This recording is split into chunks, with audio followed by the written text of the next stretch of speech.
Welcome to our channel. సౌమ్య రాజయోగము. ఈ రాశుల వారికి నక్కతోక తొక్కినట్లే. వేద జ్యోతిష శాస్త్ర ప్రకారం గ్రహాలు ఒక రాశి నుంచి మరొక రాశులకు మారుతూ ఉంటాయి. దీని ప్రభావం ద్వాదశ రాశుల వారికి ఖచ్చితంగా ఉంటుంది.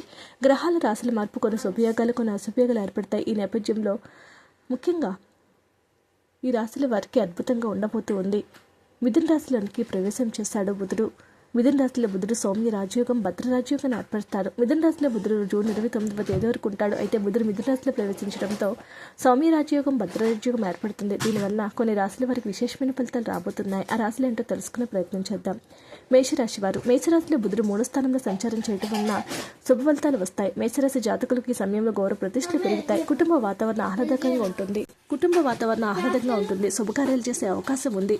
విదేశాల్లో పనిచేసే వారికి కూడా విజయం వరిస్తుంది. పోటీ పరీక్షలు చేసే వారికి అనుకూలంగా ఉంటుంది. వృషభ రాశి వారు. వృషభ రాశిలో బుధుడు 2వ స్థానంలో సంచారం చేయడం వల్ల ఆర్థికంగా లాభదాయకంగా ఉంటుంది. సంపద పెరిగే అవకాశం ఉంది. ఇల్లు లేదా వాహనాలు కొనుగోలు చేస్తారు.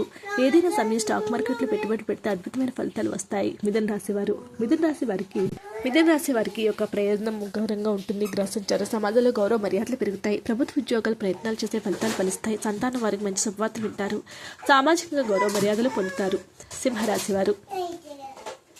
ముఖ్యంగా సింహరాశి వారి కన్యారాశి జాతకులు బుధుడు 10వ స్థానం. కన్యారాశి జాతకులకు ఈ యొక్క 10వ స్థానంలో రవాణా చేయడం వల్ల బుధుడు అనేక రంగాల లాభాలు పొందుతారు. సామాజికంగా కీర్తి ప్రతిష్టలు పెరుగుతాయి. స్థిరాస్తులు కొనుగోలు చేస్తారు. ఎంతో అనుకూలంగా ఉంటుంది. పట్టిందల్లా బంగారమే అవుతుంది. తులారాశి వారికి కూడా బుధుడు 9వ స్థానంలో రవాణా చేయడం వల్ల అనేక ప్రయోజనాలు కలుగుతాయి. ఉద్యోగులకు పదోన్నతి లభిస్తాయి. విదేశీ కంపెనీల నుంచి అవకాశాలు వచ్చే అవకాశాలు ఉన్నాయి. ఆర్థికంగా ఇప్పుడు మీరు బలోపేతం అవుతారు. ఆరోగ్యం కూడా బాగుంటుంది.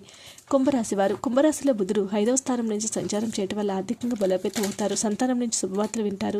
సమాజంలో గౌరవ ప్రతిష్టలు పెరుగుతాయి. ఏదైనా పనిని ప్రారంభించాలనుకుంటే సమయం అనుకూలంగా ఉంటుంది. మీనరాశి వారికి 4వ స్థానంలో సంచారం వలన ఈ సమయంలో మీకు అన్ని విధాలుగా లాభదాయకంగా ఉంటుంది. ఆర్థిక సమస్యలు పరిష్కారం అవుతాయి. కొత్త వాహనాల కొనుగోలు సమయం అనుకూలంగా ఉంటుంది. వీడియో నచ్చితే లైక్ చేయండి. మరిన్ని వీడియోస్ కోసం మా ఛానల్ సబ్స్క్రైబ్ చేసుకోండి.